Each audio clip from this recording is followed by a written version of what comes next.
今天我们要聊一聊为什么有些人好像总是摆脱不了贫穷的困扰。这个话题来源于经济学家阿比吉特·班纳吉的书《贫穷的本质》。他在书中提出了这样一个令人深思的问题：为什么我们摆脱不了贫穷？班纳吉解释说，贫穷不仅仅是口袋里钱不够，它更是一种心态和生活方式。想象一下，当你每天担心着明天的饭怎么办，房租怎么付，这种压力会像一座山压在心头，让人喘不过气来。在这种情况下，很难有心思和精力去考虑怎样改变现状，怎样让生活变得更好。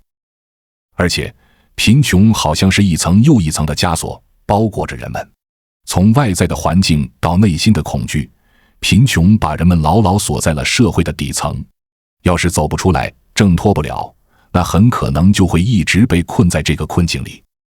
我记得有个故事，讲的是一个大学毕业生，他找到了一个不错的工作，但工资不是很高。他的朋友们都劝他换工作，但他说他喜欢现在的工作，而且他觉得钱不是最重要的。他选择了他喜欢的，虽然收入不高，但他过得很快乐。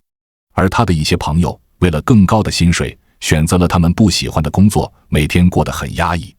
这个故事告诉我们，贫穷并不完全是外在的，它也是我们内心的选择和态度。若是走不出，挣脱不了，往往只能被锁死在社会的底层。在《贫穷的本质》这本书中，经济学家阿比吉特·班纳吉让我们意识到，贫穷如同一张看不见的网，将人们牢牢困住。从外在的环境压力到内心的恐惧和无助，贫穷将人们一层层的捆绑，成为了他们生活的枷锁。想象一下，处于贫穷中的人们，每天醒来，他们可能首先面对的是房租、食物和孩子的学费等等基本生活压力，而这些压力往往让他们很难有机会去思考如何改变现状，去追寻更好的生活。而更为严重的是，贫穷也渐渐成为了一种心态，让人感到绝望和无助。当贫穷成为一种生活方式时，人们可能会失去改变的信心和动力，他们可能会认为，无论他们怎样努力，都无法改变现在的生活境况。这种消极的心态会进一步将他们锁在社会的底层，形成了一个恶性循环。班纳吉先生曾经说过，要摆脱贫穷，不仅仅是钱的问题，更是需要我们有一个积极向上的心态。就像他说的，穷人很多时候被外部环境和自身的恐惧绑架，就好像被一把把锁紧紧锁住了一样。所以今天我们要一起来聊聊，穷人如果想要逆袭，需要解开哪5把锁呢？在我们进一步探索之前，别忘了关注才知道并点击小铃铛。我们将继续揭示更多关于金钱的真相，助你迅速实现财务自由。以家庭之锁，家庭对我们生活和未来的影响，它可能是个推动力，也可能是个绊脚石。就像大西洋月刊提到的代际收入弹性，我们的起点很大程度上取决于我们父母的社会经济地位。如果父母社会地位较高，他们能为我们提供更多的资源和支援，帮我们渡过难关。反过来说，如果他们社会地位较低，我们想要改变自己的社会经济地位时，可能会面临更多的挑战。我们来看看李玫瑾教授的故事。当年高考刚刚恢复，他得到了一个很好的工作机会，想直接工作，但他的母亲坚决让他参加高考。李玫瑾很担心，毕竟错过了这个机会，以后可能再也遇不到。他母亲却说，别怕，考不上我养你一辈子。结果李玫瑾继续求学，最终成了犯罪心理学的专家。这个故事告诉我们，有时候家庭的决定和支持能为我们开启更美好的未来。但不是每个人都这么幸运。在电视剧《山海情》里，有个女孩被家长逼着退学去工厂打工，因为家长想她能早点挣钱。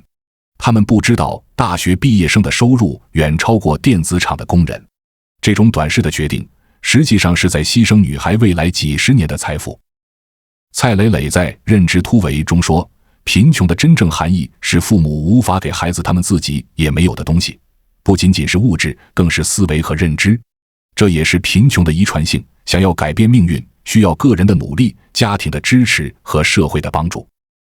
所以，要真正打破贫穷的锁链，我们需要改善教育机会，提供职业培训，还要改革社会经济体系，以减少不平等，给每个人提供更多上升的机会。这样，即使是来自贫困家庭的人，也能通过努力和才能改变自己的命运，拥抱更美好的未来。家庭可能是我们的助力，也可能是束缚。每个人的人生剧本里，父母都是重要的角色，但最终如何书写这个剧本，还是要看我们自己。如果我们出生在低层的家庭，我们不能让家庭的社会经济地位决定我们的未来，而应该勇敢地掌握自己的命运，创造更好的未来。原生家庭影响着一个人命运走向，可以托举着人更上一层楼，也会化为一座大山，压得人动弹不得。家庭是救赎，也是束缚。每一个人的人生剧本上，父母其实也是书写者。贫穷是可以遗传的，如果你出生在一个底层的家庭里，人生这一条船与其由父母定方向，不如自己掌舵。二、思维之所。我们来看看孟加拉国的企业家尤努斯。有一次，他看到3位妇女在公路上晒沙子，觉得这是个能赚钱的好点子。他提议投资建个工厂，一起赚更多钱。但妇女们担心建厂会花钱，而且建好之前会少赚很多。尤努斯感叹，穷人之所以穷，就是因为他们的思维局限，总是只看到眼前的小利，而看不到长远的大利。再来看看贵州坡老村的农民杨秀高，他不满足于传统的卖生姜方式，想让买家来村里买，而不是自己跋山涉水去卖。政府建了信号基站，杨秀高不顾家人反对，决定尝试网络销售。很快，他就在网上建立了销售渠道，生意变得越来越好，收入也翻了好几番。这2个故事让我们明白，想要改变财务状况，单纯的努力是不够的，还需要有开放和前瞻的思维。只有这样，我们才能看到更多的机会，打破固有的贫穷循环。就像犹太人的经典文献《塔木德》里说的，仅仅知道不停地干活显然是不够的，善于思考的人不会一直穷下去。我们要学会看得远一点，想得深一点，这样不仅能拓宽我们的思维边界，还能拓宽我们的财富边界。善于思考的人不会一直穷下去。看远一点，想深一点，延展的不仅是思维边界，还是财富的边界。3、信息之所。著名产品人梁宁曾说自己在欧洲读过一篇论文，分析伊丽莎白一世和慈禧太后2个女强人的差别。其中一点就在于信息环境的不同。伊丽莎白一世的认知中有亚里士多德、凯撒、哥伦布，而慈禧的认知世界充斥着戏文，比如挑滑车、4郎探母。伊丽莎白一世带领英国成为欧洲最强大的国家之一，慈禧太后用一生维持大清朝的封闭落后。信息输入决定了对世界的认知，进而决定一个人的高度。若依赖于单一信息路径，我们不知不觉就会成为一只永远待在井底的蛙，不知外面世界的辽阔。哈佛教授桑斯坦提过一个概念：信息茧房。在信息传播中，如果一个人只关注自己愉悦舒服的东西，久而久之便会像蚕一样，将自己封闭在自我编织的茧房中。在这个算法为王的时代里，穷人被一步步引入茧房中。跳着性感舞蹈的美女，展示腹肌的帅哥，让你欲罢不能。娱乐圈的绯闻，明星的爱恨情仇，让你吃瓜吃得津津有味。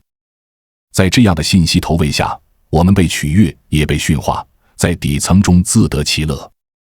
哈佛大学在一个研究富人与穷人的不同的课题调查中，发现一个有意思的现象：穷人凭一根网线了解世界，但他们不是用来观天下，而是沉迷在低级的奶头乐里。富人却不同，他们喜欢走出去，跟各个领域的人聊天，打听最新的行业消息，喜欢在网上汲取新的知识。研究者最后认为，穷人与富人的差距在于信息资源的多少、价值的高低，并且这种差距会呈几何倍速的扩大。一个人获得什么信息，就会被塑造成什么样的人。拓宽信息获取的深度与广度，以各种知识作为阶梯，我们才能扒着井沿跳出原有的阶层。4、圈层之所。贾平凹在《游戏人间》的分享确实让人感触颇深。他通过独特的视角揭示了朋友圈对个人命运的影响。一个人的社交圈不仅仅是对外展现的一个窗口，更是影响个人思想和行为的重要因素。我们周围的人，他们的想法、行为和价值观，无形中会影响我们，让我们不自觉地被塑造成一个与他们相似的人。想象中的场景非常贴切。如果我们身边的都是积极向上、渴望知识和进步的人，我们也会被他们的精神所感染，开始努力向他们学习，努力提升自己，努力成为更好的人。